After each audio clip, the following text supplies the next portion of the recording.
expect. Hello everyone, and welcome back to another session of Franchising with FOSA. Joining us today is Robin van Rensburg of Franchising in a Box. Franchising in a Box and Robin has experience in turning 50 businesses into franchise brands. Robin has also revived struggling business, turning them into profitable businesses. From start to completion, Robin can advise you every step of the way. Franchise in a Box has developed processes for coordinated strategic planning, legal, as well as operations, marketing, and has rollout services all under one roof. So hello and welcome to everyone today for joining us. Thank you for watching this. If you have any comments, let us know, ask questions. Also give us a shout out, let us know where you're from. And then as a reminder to share this with anyone you think is in a growing business. Perhaps you know someone who's got a business and it's growing and it's thriving, and maybe they want to expand their business and turn it into a franchise business. Or maybe you know someone who's having a hard time in their business and they just need a little bit of inspiration.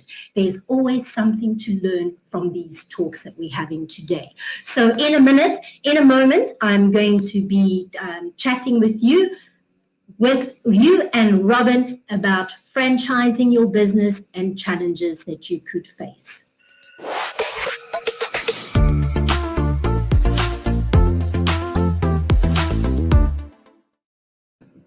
So hello and welcome everyone. Welcome back. Just to remind you once again to please hit the like and share button. Share this with anyone you may think is interested in franchising their business. Hello to you, Robin, and how are you today? Hi, Romney. Very well. Good, nice good, and good. cold and cool here, so it's great. We're having a lovely day of no wind, thank goodness, because as you know, it has been there's been a major fire in Cape Town, destroying one of our major universities. A lot of damage has been done to historical sites at present, so very sad. I'm very happy to see there's no wind today, so hopefully it can help the firefighters. Eve is saying good morning, it's afternoon here. Always something to learn, and she's sitting in the Philippines at the moment. So good morning, everyone, and let's get started. So, Robin, a few weeks ago, you and I were chatting about business in general and franchising businesses, and some franchisors experience that their franchisees are not turning their businesses into profitable businesses. So when it comes to franchising your business, a lot of people try and do their own stuff. You know, it's always, we have this mentality of doing it yourself because it's going to save you money. But in the long term, it can cause you a hell of a lot of money more. So when it comes to franchising your business, what is your what advice would you give as a starting point? I think the starting point is, if you're really interested in franchising your business and you think you have a business, get it evaluated by somebody professional. Even if you want to do this stuff yourself, you'll find that speaking to somebody else that's been through the mold, that knows all the pitfalls, they can actually help you. Especially with your documentation. If you start writing your documents, we follow all the tidbits that we get from FOSA or whatever. I've got a case, for example, now where one of my franchisors that's been in franchising for the last 10 years has written his own document. And when I evaluate the document, I certainly would not buy his franchise at this point. There's a lot of stuff that has to go into your documentation. So make sure that you're aware and know it, but get somebody professionally to do it properly. That money that you're saving, it could be between 100 and whatever thousand rand it is, it's going to cost you in the long run. When you actually now sitting with a problem franchisee, you either have to get rid of the franchisee or there's something in the contract that they can just cancel. There's a lot of things that you're not aware of, the man in the street. But working in it more than 20 years and doing, well, it's actually 75 brands now, but doing all these brands, you actually start realizing what is the tricks of the trade. There's little things that sounds like nothing, but it can become quite big. So it's very important to make sure that your starting point is right. Professionally, I'm actually a turnaround specialist, and that's what I've been doing most of my life. And franchising is nothing different. It is a turnaround strategy. What you do, and when I do turnarounds as well, I make all the directors literally start their documentation from scratch. Because if you write something down, it comes into your head and you actually look and think a lot more about what you're doing. And never think that you're too old to learn. You will learn. You might know everything. You might have been in franchising for 30 years and you think you know everything. There is still stuff that needs to be checked. So once again, start at the basics. Documentation. Get somebody to do it rather than doing it yourself. It's time consuming, it's a lengthy process, and there's a lot of questions that gets asked. And for example, one franchisee, a really nice franchise, but there's a lot to change and a lot to introduce to make it even better. Because my point is, if you have a business and you want to set it up, make sure that you're better than most people are in the market. And that's my job. My job is to help you guide yourself into a successful business. And often with the franchisees, why would your franchisee fail? Why is he not making money? I get asked that question so many times. And the bottom line is it comes down to training. If you don't train your franchisees, if you don't have a consistent program, even a follow-up training, if you don't train at least once every 3 months, you are going to have those issues. So once again, training documentation, get to know how to train the franchisee. You might think it would be easy. Okay, just do this and that and that. It doesn't work like that. People are very simplistic. They need to be shown the most simple stuff to be able to do the complex stuff. And this is what I'm hearing and listening to you. I agree with you. It may cost you 1,000 Rand or 8, I don't know what the costs are for having a consultation these days, but it's more worth it. Take your business, take it to someone, just brainstorm it. Even if it's an hour of your time, it's worth that money spent. I mean, I was reading in an article yesterday about, it was one of my colleagues. They posted on Facebook about these 2 guys who went to the Dragon's Den, and they now was selling a glove that goes with a woman's menstruation, and I mean, it's like a glove that's supposed to be for the, and it's like looking at this and looking at it and these were guys that created this business and went out and got all this funding because now they look like they're saving a woman's, helping, whereas us women are looking at this and saying, hang on a moment, what did you get wrong there, So having that discussion with somebody who is a professional in their field, or perhaps somebody that knows, or just somebody that's got a little bit of experience working with different brands and launching businesses into the market space. They can give you the pitfalls, they can give you the understanding of all the things that you need to know about in terms of growing that business and getting it kick-started. And more often than not, we're trying to do things alone, but being able to brainstorm and then just having that extra person saying, but hang on a minute, have you looked at it from this perspective? Have you thought about this?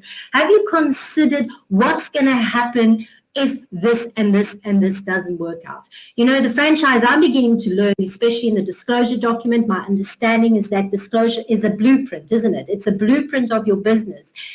Just confirm this with me, Robin. Is that absolutely? Yeah, it is giving every single aspect of your business, and it's the most important document for anybody that's looking to buy into a business that they need to read up on. Is that correct? That's correct. And that disclosure document is actually a working document for yourself. Now, FOSA requires that you resubmit on a yearly basis your updated documents. And I think that's quite imperative that you actually follow that through. because your document a year ago might just be outdated, that you've changed a few things. You need to update those things. And that's what you need to let your clients also know, and even your current franchisees, whenever you do major updates and you do changes in your disclosure, revisit that with your actual franchisees, because it's brand building. Your franchisee then understands what you're really up to and doing, and you know what you're doing. I just want to come back to one thing, Romany. The getting the consultation from somebody professionally is very important. And that's what I realized in my business. And that's why I actually offer 1 hour free consultation to give you that head start. Am I ready? Am I not? What can I do? How can I do it? That's so I offer that service to people as well. And it's almost like you're walking away, okay, going with additional information that you can go and improve on exactly. So when you spot the challenges or you say, okay, you've got a bit of a weakness in that area, you can go away and redraft it and come back for another session. So, even, and listening to you about the disclosure document, I mean, even in this process, what I found in my own personal experience is that my business has evolved and changed over the years. And it's almost like I'm evolving and changing as my customers are evolving, as my customer needs are evolving, as also factoring future trends. So just the other day, and I'm glad you're talking about this, because just the other day I was sitting there rewriting the blueprint of my business. And in that, it's almost like I'm rediscovering things for myself, reminding myself, but hang on a moment, maybe I need to focus in this area of my marketing a little bit more, because I've kind of not, it's almost like I'm revisiting my customer needs. I'm revisiting where my business is going, and revisiting the products that I'm offering so that I can make them better for tomorrow's business and tomorrow's customers. I always say a franchise, if it doesn't evolve into a sort of a different business, but your offerings change, everything changes. But the bottom line is you need to keep up with trends. And that's quite important. And it comes back to your disclosure document. So franchising, if you're stagnant and you're just plodding along and it's the same old, something's wrong in your business. You need to really sit and go back and say, listen, there's something wrong here. Because things change, times change, people's needs change. I mean, we look at people now, we hardly have meetings anymore. We talk online, everything is going online. It pertains to your business as well. A lot of us in franchising have been doing that, never thought of social media marketing, and it's quite important to do that. You mentioned something, and listening to other consultants in the industry, one thing that's very clear is almost that not every business is franchisable. So there's some people out there that say, oh, we're ready to franchise our business, and they want to get on board and hop on board, and I'm now ready. But yet when you look at what is it that you look for, or what is it that helps you determine, because as I've said, I've heard this before, not every business is franchisable. What is not franchisable? A business that's not franchisable is a business that is not dynamic and grows. It's a business that offers you basic services, but you haven't thought it through. Let's just take chicken franchises. They're popping up left, right, and center. I mean, we have, I think, probably about 80 different chicken brands, and everybody thinks theirs is different. And it's not really true. The big boys really know how to differentiate from everybody else. But if you don't differentiate yourself, then you can't compete. So if you, for example, have a chicken franchise and you think that you have something different, what is the difference? You need to convince me that you are differentiated and you have a unique product that is different. If you don't have that and you're just plodding along, then you're just going to compete with everybody else and you're not going to get stand out in the market. And why franchise them? You might sell some franchises, but you won't dominate the market or won't get into the big market. I was asked, for example, by a company in Cape Town. They have burger stores. They've got 3 burger stores. Now they want to franchise. So I asked a simple question: what makes you different than the others? Now our burgers are cheaper. That's not a point. That's not a thing that's different. What are you using? Different types of meat? Are you offering? Is your offering different? And then my answer is clearly you still have to think things through. But that's the nice thing about talking to me when we consult, is that I can actually guide you. And sometimes I start with you, and sometimes it takes a year, 2 years, but I make you think about where you should go next stage till you're ready to franchise. And then I'm happy with when you're ready for franchising, then we franchise. I like Get your that. basics right. A lot of people don't have their basics right. Yes, it's all about the basics, and people often think that being the cheapest or the fastest is what makes you different, and those are not normally what makes you different. It may be that you're bringing maybe you're bringing meat free, that it doesn't have meat within your burgers. That could be what differentiates you from other chicken places. So that would be what would be different about you because nobody else is doing it. So that's what you've got to consider is, do I have something that nobody else is doing at this point in time? Yeah. The other thing that simple basics, and this is one question I always ask. Have you trademarked your name? Have you trademarked your logo? Have you trademarked all your taglines? What have you trademarked? And 90% of people that are new franchisors who want to franchise have no clue what I'm talking about. They don't understand what trademarking is. And then you get trademarking. Oh, that's going to cost me a lot of money. Do I really need it? Yes, you do.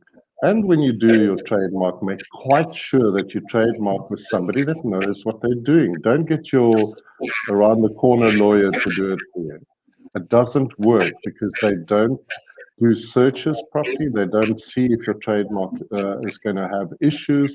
I have a current franchisee that lost 6 million rand defending his trademark for one simple reason: they didn't do a proper search.